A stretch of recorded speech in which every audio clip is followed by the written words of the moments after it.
Good evening. This is Rachel with Infused Meadows. I have some things going on. I'll try to explain everything.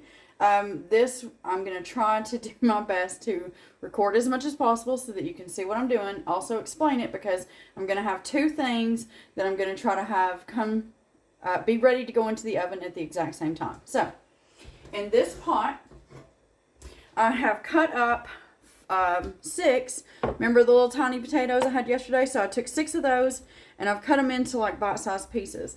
These are in a cool water, not cold, not warm, but cool. And I'm going to go ahead and get that eye turned on. So what I'm going to do is I need that to come to a boil. Once it comes to a boil, I'm only letting it boil for 3 minutes. And then I'm going to put it into some ice cold water to stop the cooking process. And then I'm going to lay those out and let them dry as best I can, kind of as quickly as I can. And then I'm going to toss those in some oil and olive oil with some seasonings.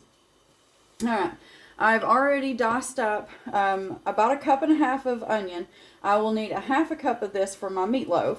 And then the rest of it I'm going to sprinkle onto my potatoes. So my potatoes, this is just something that I created years ago. So if you don't want to make it, you don't have to, okay? You can do mashed potatoes if you want. But what I'm doing right here will allow this to cook in the exact same amount of time as my meatloaf. I'm only going to be doing 1 pound of ground beef today. So because I'm only going to be doing 1 pound, excuse me a second, because this is tonight's dinner, tomorrow night will be, I'm sorry for the rustling,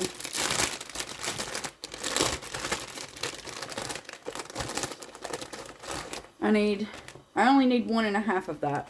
But in the U.S. we have bread. Over here it comes in this weird paper, but it's also a lot taller than our bread by a good 1/2 inch, so that's why I don't need 2 pieces of this. I'm making meatloaf the way I always have, just with different ingredients. So what I'll be doing right here is, like I said, I need roughly 1.5 of this. So I'll set that one aside. And I'm going to take the crust off. Don't need that.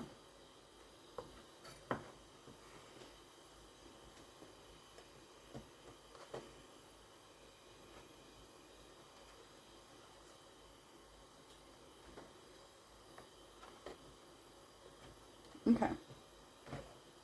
I've got a bowl right behind the camera. Alright.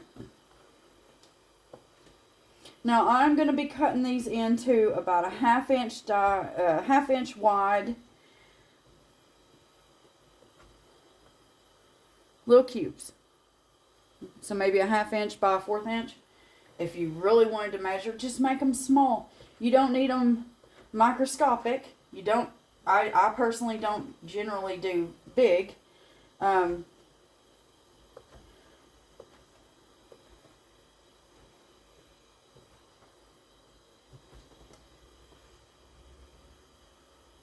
Take 1/2 and 1/2.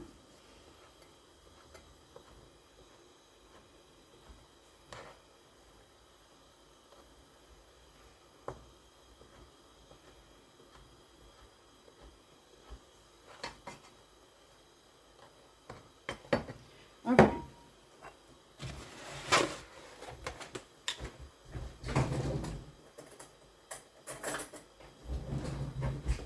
A 1/4 cup of milk. Now I may need a little bit more, but I'm going to start with a 1/4 cup. Obviously these are supposed to be for dry measure, you know, these instead of the measuring cup, but this is what I have right now, and that's what I'm using right now. Alright, so you pour your milk over your bread, give it a toss to make sure that everything gets milk on it, okay?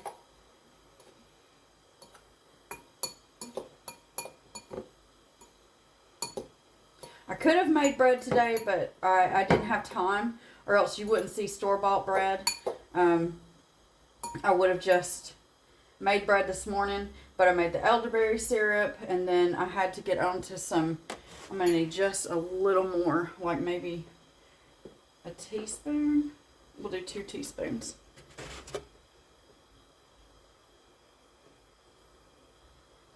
But between the elderberry syrup and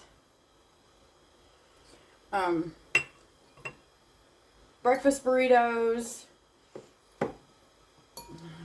It's been a day. Whatever else I've done. Picked up, cleaned up, vacuumed. Alright, so what we want to do now is just, we fluff that around to make sure that the milk has coated everything. And now we're just going to let this set for 10 minutes. And I've got the other timer set for 3 minutes for once this starts boiling. I am also going to crack some garlic. Okay, so for my meatloaf, I'm going to use roughly a tablespoon of garlic. For my potatoes that I'm putting in the oven, that's going to be like about 3 tablespoons. Now, this is my recipe. Feel free to make it your own. If you don't like this much garlic, don't use it. I do apologize. I'm walking around everywhere. I'm at 6 minutes. I have 2 things to try to put into this video so I don't break this, into too many things. But I will try to make it as short but yet as explanatory as I possibly can. I don't think you need to see this part. I will not be, what do they call it, mashing the garlic. I slice mine. Let me get this garlic peeled and I'll show you. Okay, so generally what I do is I've cut my nails. They're shorter than they usually are, but I take, grab, pull. And I do this to all these. I know there's some people that say, just put it in a jar and shake it. I'm not doing that, okay? I'm not bruising up and tenderizing my garlic. Not to mention, I've watched people do it. It don't work. I can do it faster this way. So, if you have a bad spot, like that's bad, all you gotta do, take your knife and just cut that off. The whole piece of garlic is not bad. Just cut it off. And if you still see a little bit, just take your knife, do another little sliver, don't waste, just a sliver, cut that off. And then while you're there, go ahead, cut that tip off. Again, just a sliver,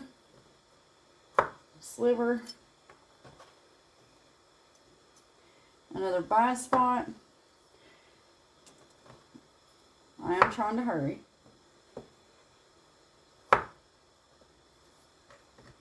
Alright, so I've said before, my husband and I like garlic. So I've got 2 bowls.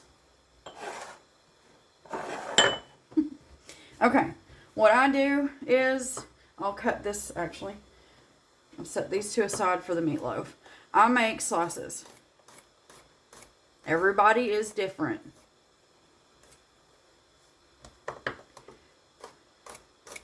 So if you're using a mincer or masher or whatever those, garlic press, there you go, garlic press, then, you're going to need a little bit more to get to a tablespoon. Anyway, I just go through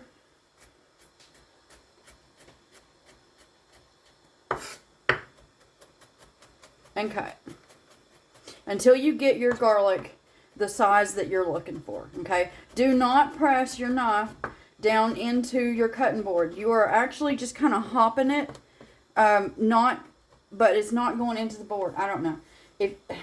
I'm not very good explaining on this. It's easier for me to show in person than it is for this. Basically, I'm bouncing it off the inside of my hand, and that's all I'm really doing.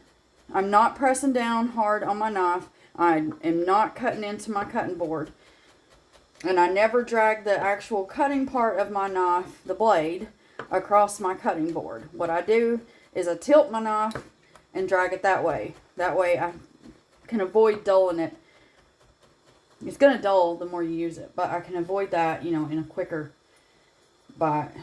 I'm not making sense. If you drag it hard, you're going to dull your knife. If you don't, it's still going to dull, just not as quick. Alright. So, that's for the meatloaf. And then I'm going to do the exact same thing with that, except I'm not going to chop this up quite as fine for my potatoes. Okay? This may end up being 2 videos. I'm seeing that we're at 9 minutes and I'm explaining. So, we'll see. It may be titled, what are we doing? What am I doing tonight? I'm making meatloaf and potatoes. So, I may do, meatloaf and potatoes part 1, meatloaf and potatoes part 2. Anyway, we'll be back. So, let's talk seasonings. Alright, so, in this bowl right here, Now, I'm only doing 1 pound of meat, okay? So if it seems a little light for somebody that's used to doing 2 pounds, this is why. Anyway, so in this I have a half teaspoon of parsley, a half teaspoon of salt, half teaspoon of onion powder, a half teaspoon of black pepper, a half teaspoon oregano, a fourth a teaspoon oregano. I'm sitting here looking at my measuring spoons. 4th teaspoon of oregano and a 4th teaspoon of red pepper flakes. That's what is in this bowl. It will be written out and in a clickable link below. Okay, so in another bowl, I've already gone ahead and done a half tablespoon of brown sugar, 1 tablespoon of the tomato paste, and then I'm going to go in with 1 tablespoon of Worcestershire and 1 teaspoon of apple cider vinegar. Sorry, it's because I've got them over there.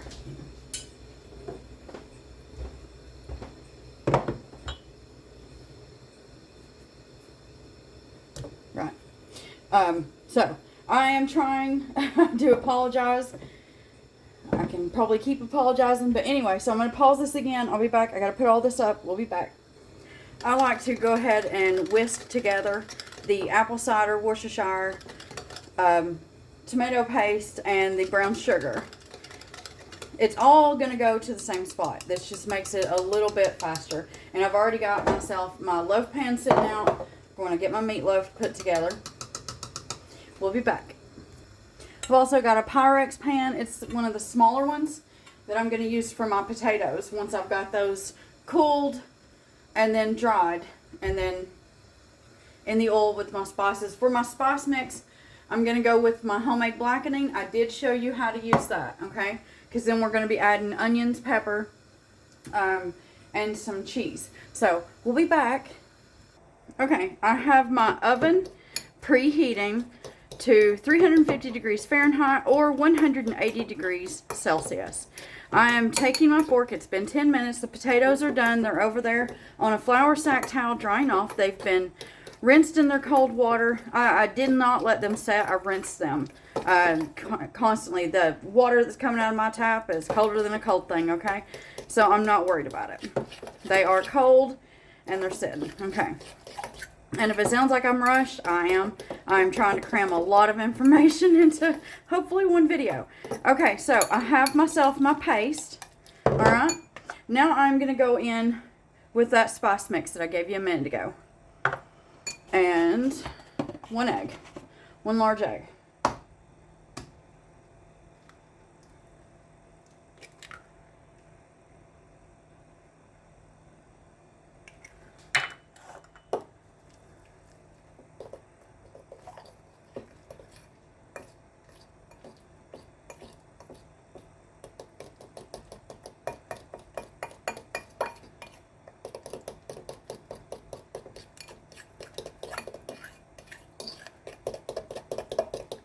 And I've taken my ring off because this will get messy.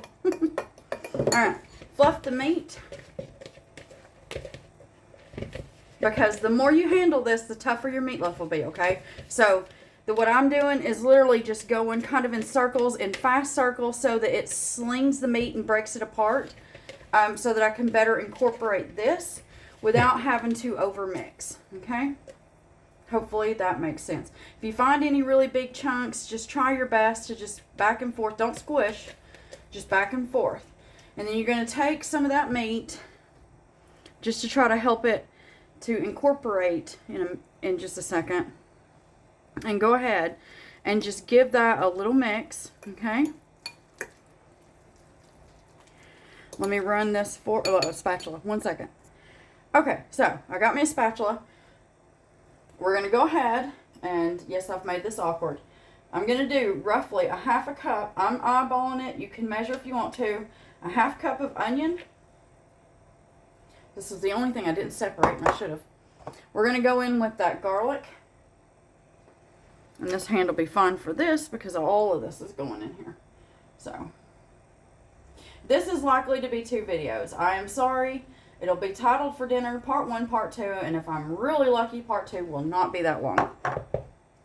I'm also going to go ahead and go in with that sauce mix, your ketchup, your Worcestershire, apple cider vinegar, and what else is in this? Brown sugar.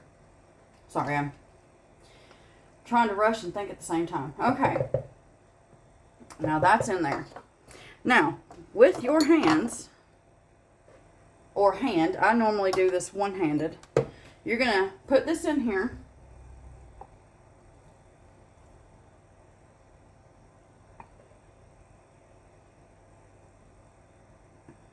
So if you're somebody thinking, I don't want to touch it, don't make it. You cannot put this in your stand mixer. Or you can. You will have the toughest meatloaf you've ever had in your life. So gently, okay? If you can see, go under and over.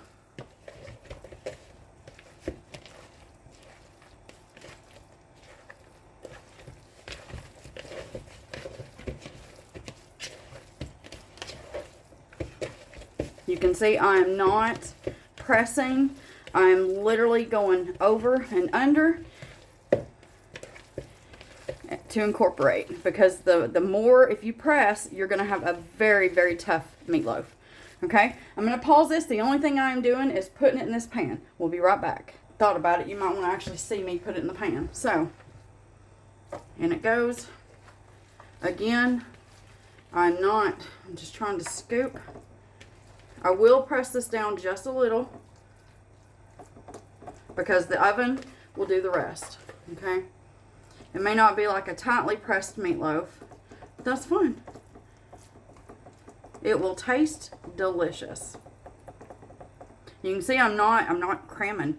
It's just lightly pressed, kind of like how I do, you know, my biscuits. You're not manhandling. Let the men manhandle what needs manhandled. We're just a woman's touch, okay? Lightly. All right, I'm going to pause this now. That's done, and we're going to move on. Okay. I rubbed some butter on the bottom of my glass pan, and this is going to seem weird because we're going to be mixing, you know, some olive oil with some butter. It's fine. Okay, you want to go in, we'll say a 1/4 cup. Actually, this is going to be based off of how many potatoes you use. Like most things, it's going to depend on what you got. So what you're looking for is to coat every one of your potatoes in that olive oil. Okay? And be gentle. You did blanch them for 3 minutes. So while they are not completely cooked, that outside is a little soft. Now, I'm going to go in with roughly a tablespoon of my homemade blackening. And I'm going to toss these in this. And I want to make sure that I see seasoning on every potato, not just the bottom of my bowl. Okay? I'm trying, y'all. Promise. Okay. We want to go in and scatter those potatoes. Don't just let them pile up. And then spread them out.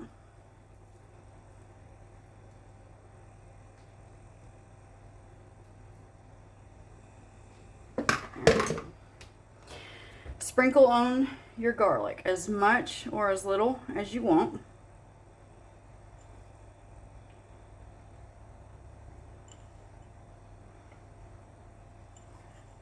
I told y'all we like garlic. It's good for you.